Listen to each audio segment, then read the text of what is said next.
Hey everybody, I'm going to be your lecturer today, so aren't you lucky you get to look at this handsome face. Oh yeah, oh yeah.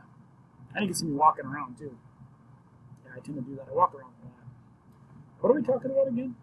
Oh yeah, look down there, the fall of the Moche. Alright, let's get started.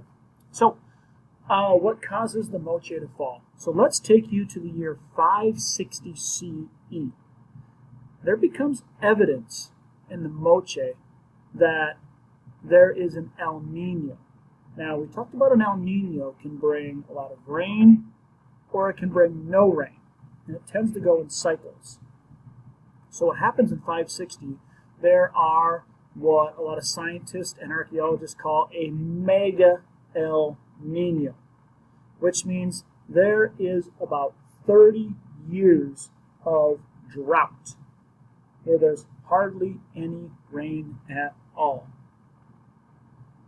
And then after this, there was about 30 years of downpours and torrential rain. Think what that would do to farming, agriculture, just people trying to survive in this civilization. Then what I also want you to think about is that the leaders in the Moche culture, they were believed to have kind of like a direct, kind of like a line to the gods, kind of like what was in Samaria, where they were supposed to have some influence in the weather that came as part of their ability to keep the people safe. So what happens is the people get mad. That's what a lot of the archaeologists and historians think, because their leadership is not able to keep them safe because there's drought, there's rain. So the people think, well, the leadership must be doing something wrong for this to happen. So what happens is that the population turns against the leaders. And there's actually evidence of a civil war that takes place. Basically, there becomes challengers to the leaders of the Moche. So there's challengers who basically say, like, you're corrupt, you're not ruling well, and because of that, we are getting this bad weather. And the evidence that this is based on is, for the Moche for a long time, they were building wakas, which are basically like our pyramid-type structures, which were to honor kings and were built in their cities.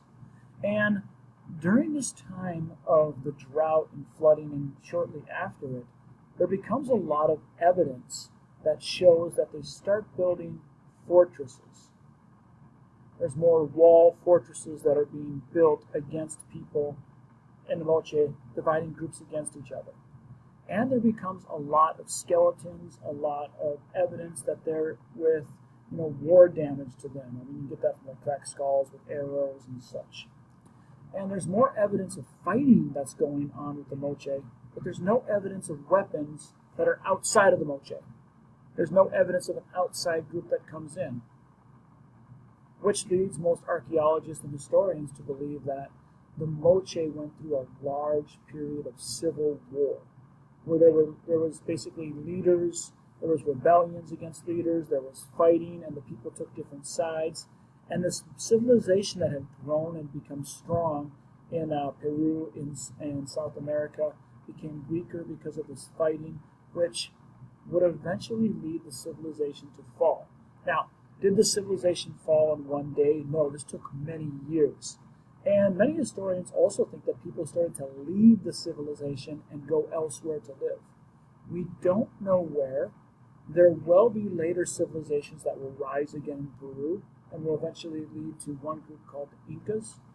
But from what we have now, we just know that the people left, and we don't know for sure. There was civil war, there was fighting, and after many years, this great civilization called the Moche slowly withers away and dies out.